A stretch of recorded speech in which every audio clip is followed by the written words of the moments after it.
It is Friday, so you know what that means. Friday Flicks time with our critic, Patrick Beatty. I'm so excited about the three you are discussing today. Oh man, we got action, we've got horror, we've got comedy, really the whole gambit for this weekend, and all something that I think people could enjoy. You know, the ladies here have been talking a lot about The Gray Man.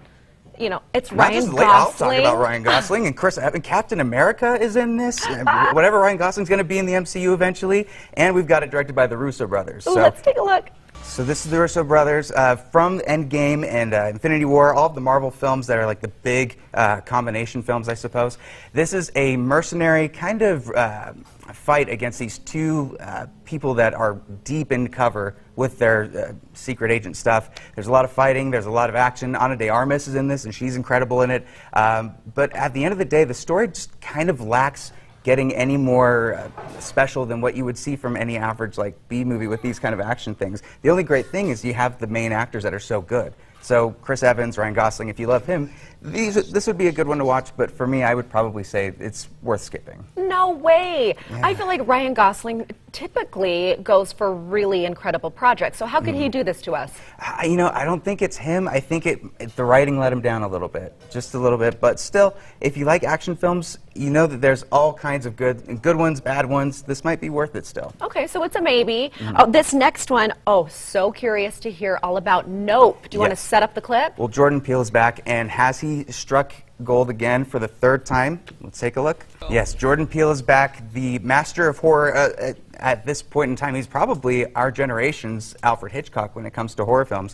And now he's dipping his toe into a Spielberg-esque horror film, much in the vein of a film like Jaws. You have this situation that you can't really spoil too much because Jordan Peele is very good at making sure that these trailers don't have anything to lead into what you would suspect to happen, and there's always a twist. Daniel Kaluuya is incredible. Keke Palmer is incredible. The story, it just keeps giving you twists and turns, and whatever you're expecting out of this, go into it in the theaters, and please check it out on IMAX because IMAX screens. This was made for that. This is from the cinematographer that Christopher Nolan works with. So everything in this is beautifully shot, and the story, it's absolutely worth checking out, and I would say you got to see it. Okay, so absolutely see this and see it on the big screen. Okay, how scary? You know, this goes a lot more into a suspense thriller, and there's a lot of adventure and spectacle to it too.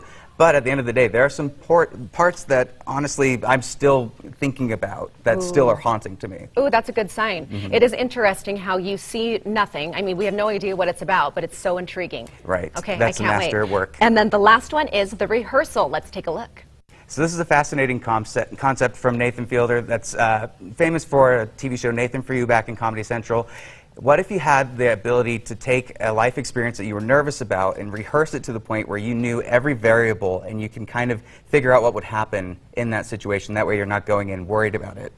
Okay, that is the coolest thing I've ever heard. So the people that we're seeing in the movie, are these actually the people going through their real scenarios of something they're going to be facing? Yes, wow. and he uses the budget of HBO Max, which is a lot of money, to recreate scenarios, to give them experiences that they're able to live out and try to recreate. It's fascinating, it's hilarious, there's so much comedy with it, and I think episode 2 is tonight, so definitely we got to check this out. It's so good. I feel like you would learn a lot too, laughing, but also maybe a little touching. Yes, well, because it's not so much reality TV because it's unscripted, but it very much taps into the human emotion of somebody. Super interested. Absolutely see it. And Patrick, where do our viewers follow along with all that you're doing? Oh, just everything on that screen, and Instagram, TikTok, all the social medias. PatrickBeattyReviews.com. Thank you so much for being here. Thank you. What an action-packed weekend. Yes. Okay, up next, a pan-seared ribeye steak with a side of asparagus. Ooh, yum.